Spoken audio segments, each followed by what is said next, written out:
16 सितंबर के बाद से मुझे नींद नहीं आ रही थी। परमात्मा की शक्ति मुझे नींद से उठा उठा के कहती थी कि भाई ये क्या कर रहे हो, तुम सो रहे हो, देश जल रहा है, तुम सो रहे हो। मैं हार्ट का पेशेंट हूँ, वाल्व मेरा एक पूरी तरह से ख़राब है। मैं 2 दिन की दवाएं लेके गया था क्योंकि मुझे मालूम है कि पुलिस के इंतजाम में इसमें उसमें देर लगेगी। मुझे तो बड़ा ताज्जुब है कि चीफ जस्टिस ने मुझे छोड़ दिया, लेकिन जब हमारे सनातन धर्म से रिलेटेड कोई मामला आता है या कोई भी मुद्दा हो छोटा मोटा, तो उसके ऊपर वो जरूर ऐसा कोई ना कोई ऑर्डर पास करते चली आ रही है ये सुप्रीम कोर्ट, जिससे कि मैं बहुत दुखी हूँ कि ऐसा इन्हें नहीं करना चाहिए। ऐसा नहीं है कि मैं नशे में था या मैंने कोई गोलियां खा रखी थी और मैं कुछ करके आया, ऐसा कुछ भी नहीं है।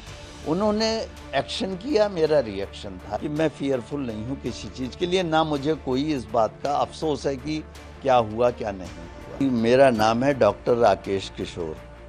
क्या कोई मेरी जात बता सकता? हो सकता है मैं भी दलित हूँ। तो ये तो एक तरफा बात हो गई कि आप इस बात का फ़ायदा उठा रहे हैं कि वो दलित, तो वो दलित नहीं हैं। सबसे पहले सनातनी थे, हिंदू थे। सर, मेरा पहला सवाल आपसे है कि जिस तरह से कल सुप्रीम कोर्ट में घटना हुई, क्या कहेंगे सर, ऐसा क्या हुआ कि आपको ये करना पड़ा? बात यह है कि मैं बहुत ज़्यादा आहत हुआ कि 16 सितंबर को चीफ जस्टिस की कोर्ट में एक PIL किसी व्यक्ति ने दाखिल की, तो गवई साहब ने उसका जो है पूरी तरह से पहले तो मजाक उड़ाया। मजाक इन द सेंस कि ये कहा कि भाई आप मूर्ति से प्रार्थना करो, जाके आइडल से कहो कि वो अपना सर खुद रिस्टोर कर ले।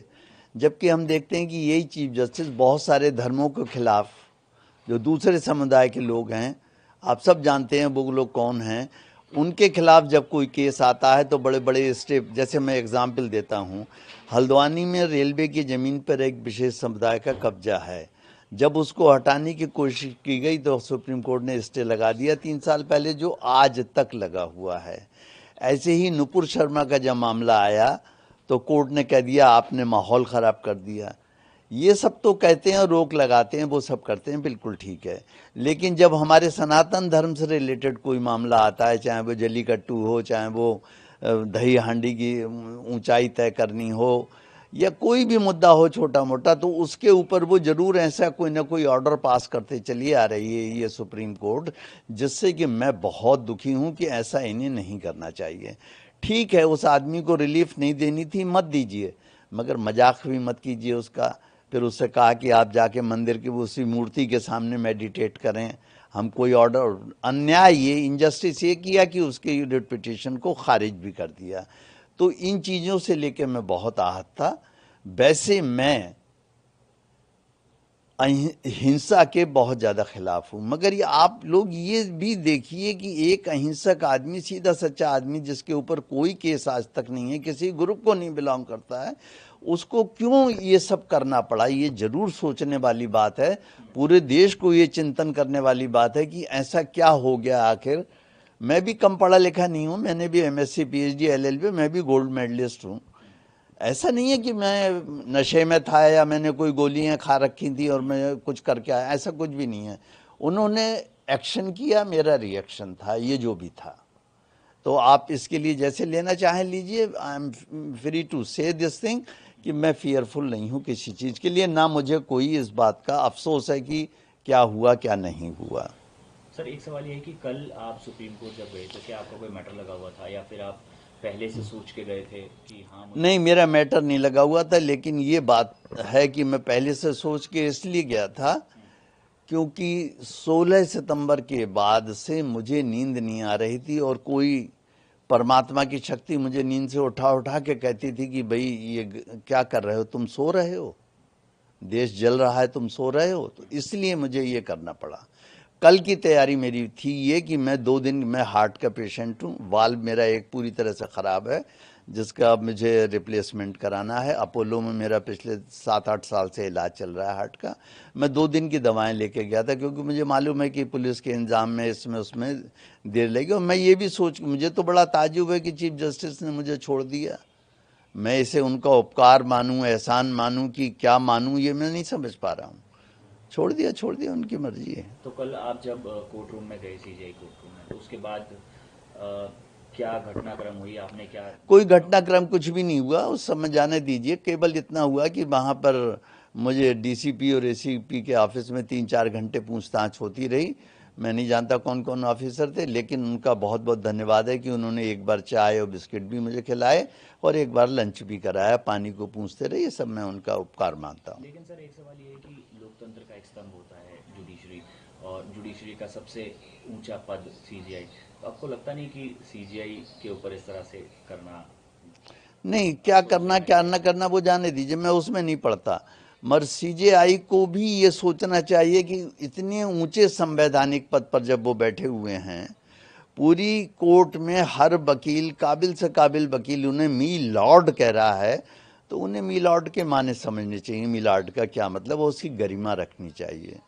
भाई ये है, किसी को आप भीख नहीं दे सकते तो उसका बर्तन तो मत तोड़ दीजिए, उसको इतना जलील तो मत कर दीजिए कि भगवान के सामने मेडिटेट करो।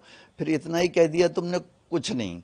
आगे तुम मॉरिशस जैसे देश, दूसरे देश में बोल रहे हो जाके कि देश बुलडोजर से नहीं चलेगा।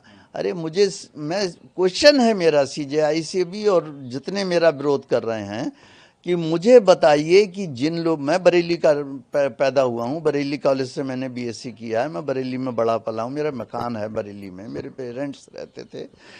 मुझे ये बता दो कि जिन लोगों के खिलाफ बुलडोजर चला रहे हैं, उन्होंने सरकार की संपत्तियों पे कब्जे कर रखे हैं, बड़े बड़े महल बना रखे हैं, होटल बना रखे हैं, मैरिज के लॉन बना रखे हैं, उन्होंने, उनके खिलाफ क्या योगी जी जो बुलडोजर चला रहे हैं वो कार्रवाई गलत है? उन्होंने अवैध जमीनों पर कब्जा कर रखा और तुम रोक लगाते जा रहे हो, हाई कोर्ट सुप्रीम कोर्ट वाले। तुम ये नहीं सोच रहे हो कि तुमने हल्द्वानी में जो जमीन रेलवे की, मैं हल्द्वानी भी जा चुका हूँ, मैंने वो झुग्गी झोपड़ियाँ भी देखी हैं। आपने हल्द्वानी के रेलवे लाइन के दोनों तरफ ये पड़े हुए हैं, उस पर 3 साल से रोक लगा कि यही चीज, यही सुप्रीम कोर्ट बैठा हुआ है। बोलिए क्या उनके लिए, जब एक अवैध संपत्ति है तो उस पर काहे की जरूरत है, क्या जरूरत है? आप बाद में वो केस लेके आते हैं, आप उस केस को डिसाइड कीजिए कि भाई ये जमीन इनकी थी, वापस कर दीजिएगा उन्हें। मगर ये तो नहीं कि पहले से ब्लैंकेट बैन कर दिया कि साहब इस पर बुलडोजर नहीं चलेगा। इन सब चीज़ों से मैं आहत हूँ और रहूँगा। सर इसके अलावा एक सवाल ये भी है कि सनातन के खिलाफ भी बोलने वालों की संख्या बढ़ती जा रही है, इस पर आपका क्या कहना है? नहीं, अब बात यह है कि भाई हजारों साल हम सबके गुलाम ही रहे। जो छोटी छोटी कौम आई वो हम पे राज करके चली गई, वो केवल इसलिए क्योंकि हम हमेशा बहुत टॉलरेंट रहे। आज भी हम टॉलरेंट हैं, लेकिन जब हमारा अस्तित्व खतरे में है तो मैं चाहता हूं कि सनातनी कोई भी चुप ना बैठे, घर में कुछ ना कुछ जो जिस स्तर पे कर सकता है वो करे। मैं उकसा नहीं रहा हूं, मगर मैं ये जरूर चाहूँगा कि अपने हितों का ध्यान जरूर रखें, हम भी, हमारे पॉलिटिशियंस भी, पुलिस भी, जुडिशरी भी। और वो समझें कि भाई जब 1947 में आज़ाद हुआ था हमारा देश, उस समय 7 मुल्क थे और 7 की जगह आज 57 हैं। हम एक थे, उसमें से भी आधा इधर दे दिया, आधा उधर दे दिया, अब आधा फिर बंटने वाला, फिर हम पे क्या बचेगा? हम कहाँ भागेंगे? मेरा ये तर्क है उसके पीछे। एक सवाल ये सर कि पुलिस ने तो एक्शन नहीं लिया क्योंकि सुप्रीम कोर्ट की तरफ से कोई कंप्लेंट नहीं मिली, लेकिन अब बार काउंसिल जो है वो कहीं ना कहीं एक्शन ले सकता है आपके खिलाफ। नहीं, बार काउंसिल ले नहीं सकता, बार काउंसिल ने ले लिया। कल ही मेरे पास हार्ड कॉपी आई है, जी। मैं आपको दिखा भी सकता हूँ, मेरे पास ही थी अभी, जरा सा उठाइएगा, उधर रखिए। हाँ, ये मैं लेटर अपना दिखा रहा हूँ। ये मिस्टर मन्नान जो हैं वहाँ पर, ये सेक्रेटरी हैं इसके, और ये इन्होंने जो है ये पूरा ऑर्डर निकाल दिया। अब आप इसी ऑर्डर में केवल इसकी मेरी एक बात सुन लीजिए। एडवोकेट एक्ट जिसके अंतर्गत मुझे सस्पेंड किया गया है, उसका सेक्शन 735 पढ़ लीजिए। उसमें लिखा हुआ है कि जब भी कोई कंप्लेंट आप पे आती है, अव्वल तो कोई कंप्लेंट आई नहीं, या आप सुओ मोटो ले रहे हैं एक्शन, तो उस मैटर को आप एक डिसिप्लिनरी कमेटी बना के दे दीजिए, वो हमें नोटिस देगी, हम उसका जवाब देंगे। ये इसे कहते हैं प्रिंसिपल ऑफ नेचुरल जस्टिस। अब आप देखिए क्या कमाल है, इतने बड़े, जिसे आप कहते हैं बार काउंसिल, उसने इन नियमों का उल्लंघन कर दिया मेरे मामले में। उन्होंने मुझे कोई नोटिस नहीं दिया, कोई डिसिप्लिनरी कमेटी नहीं बनाई, एक ही आदमी ने ऑर्डर भेज दिया कि सस्पेंड हो गया आप, और अब आप कहीं प्रैक्टिस नहीं कर सकते। बताइए, कमाल की बात है, मेरे केस लगे हुए हैं जिनसे मैंने फीस ली हुई है, मुझे उनकी फीस रिटर्न करनी पड़ रही है। सवेरे ही एक सज्जन आए थे, अपनी फाइलें ले गए, जिन्हें मैं छोड़ के आ रहा था, आपने देखा था, और बड़ा सा बैग था, फाइलें थी, और उन्होंने कहा साहब पैसे में, जो मुझ पे आज थे नहीं पैसे, मैंने कहा मैं बाद में दे दूंगा आपको, और दूंगा मैं उन्हें, क्योंकि मैं किसी का पैसा नहीं मार सकता।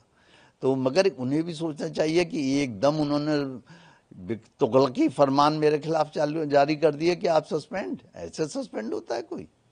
मैं जवाब दूंगा इसका उन्हें। सर एक सवाल ये है कि कल से हम देख रहे हैं सोशल मीडिया पर, और इसके अलावा अपोजिशन के कई सारे लीडर्स स्टेटमेंट दे रहे हैं, और उनका कहना है कि एक दलित जज के ऊपर इस तरह से ये तो बात को घुमा रहे हैं। प्रोपेगेंडा चलाया जा रहा है, आप क्या कहेंगे? हाँ, मैं ये कहूँगा कि मेरा नाम है डॉक्टर राकेश किशोर, क्या कोई मेरी जात बता सकता? हो सकता है मैं भी दलित हूँ। तो ये तो एक तरफा बात हो गई कि आप इस बात का फ़ायदा उठा रहे हैं कि वो दलित, तो वो दलित नहीं हैं। सबसे पहले सनातनी थे, हिंदू थे, हिंदू दलित थे वो, और इसके बाद उन्होंने सब कुछ छोड़ के बौद्ध धर्म अपना लिया, वो भी मुझे मालूम है। और वो ये भी मालूम है कि उनके बौद्ध धर्म अपनाने के बाद अगर वो हिंदू धर्म से अपने आप को समझते हैं कि मैं बाहर निकल आया, तो अब दलित कहाँ रह गए? ये तो मानसिकता की बात है। और ये जितने दलित कह के है, ये तो आप देख रहे हैं कि लोग इसी सरकार को गिरा के और चाहते हैं कि देश फिर से गुलाम हो जाए, ये उनकी राजनीति है, करते हैं, दीजिए, मेरा दलित उलित कुछ नहीं है। इसके अलावा सर एक ये भी है चीज़ें कि कुछ लोग, एक ये तबका है कि वो ये कह रहा है कि एक इंसिडेंट हुआ, उसमें पुलिस ने कोई एक्शन नहीं लिया, सुप्रीम कोर्ट ने कोई एक्शन लिया, अब आगे लोगों का मनोबल बढ़ेगा, इस तरह के इंसिडेंट बढ़ सकते हैं, आपको लगता है? नहीं, ये इंसिडेंट बढ़ सकते हैं, इसका कोई, अरे इसका क्या महत्व है? जजेस को भी अपनी सेंसिटिविटी बढ़ानी चाहिए। लाखों करोड़ों केस पड़े हुए हैं, पेंडिंग हैं, क्यों पड़े हुए हैं? मैं आपको एक छोटा सा एग्जाम्पल और देता हूँ। एक मेरे फ्रेंड है, उनका कड़कड़डुमा कोर्ट में मोटर व्हीकल एक्ट का चल रहा है केस, एक्सीडेंट हो गया था, और कब, जब वो 2002 में वो लगी हुई थी, क्या कहते हैं, कोरोना काल था, और उसमें साफ उसने खुद कहा है, विक्टिम ने, कि मैं रॉन्ग साइड से मोटरसाइकिल लेके आ रहा था, हेलमेट नहीं लगाए हुए था, ड्राइविंग लाइसेंस नहीं था, और एक्सीडेंट के सीन पे कोई स्क्रैचिंग निशान नहीं है पहियों के। जब मैंने जज की पिछली बार मैं गया उनकी अदालत में, मैंने कहा हुजूर ऐसे, तो उन्होंने कहा आप क्या चाहते हैं मैं अभी केस ख़त्म कर दूं?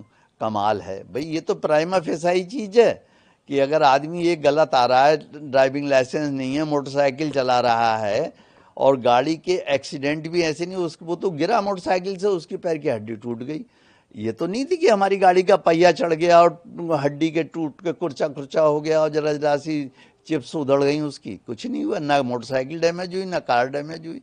अब इस पे आप केस 4 साल से चल रहा है, और वो जिसके खिलाफ चल रहा है वो बहुत बड़े हॉस्पिटल में बेचारे डॉक्टर हैं, वो हर डेट पे हाथ जोड़ कर खड़े हुए हैं वहाँ पे। तो ये इस तरह से केस के प्रोसेस ऐसे बना लिए हैं कि बढ़ाते चले जाओ, बढ़ाते ही चले जाओ ऐसे, तो इसमें कोई क्या करेगा? सर एक आखिरी सवाल, क्या जो घटना हुई कल की, क्या अफसोस है सर आपको? बिल्कुल अफसोस नहीं है, ना ना ना ना ना, मैं माफ़ी मांगने वाला हूँ, ना मुझे अफसोस है। मैंने कुछ भी नहीं किया है, आप मेरे ऊपर सवाल उठा रहे हैं। परमात्मा ने जो करवाया वो मैंने किया, मैं करता नहीं, महज साक्षी हूँ। वो उसने करवाया, उसकी इच्छा पूरी हो, उसकी इच्छा होगी कि मैं जेल जाऊं, या मुझे फांसी लगा दी जाए, या मुझे मार दिया जाए, तो वो परमात्मा की इच्छा है। मैं कहता हूँ वो परमात्मा की इच्छा पूरी हो। मैं 72 साल का हो गया हूँ, अब मैं कब तक झेलूंगा इस तरीके की घटनाएं, ये मुझे आप बता दें।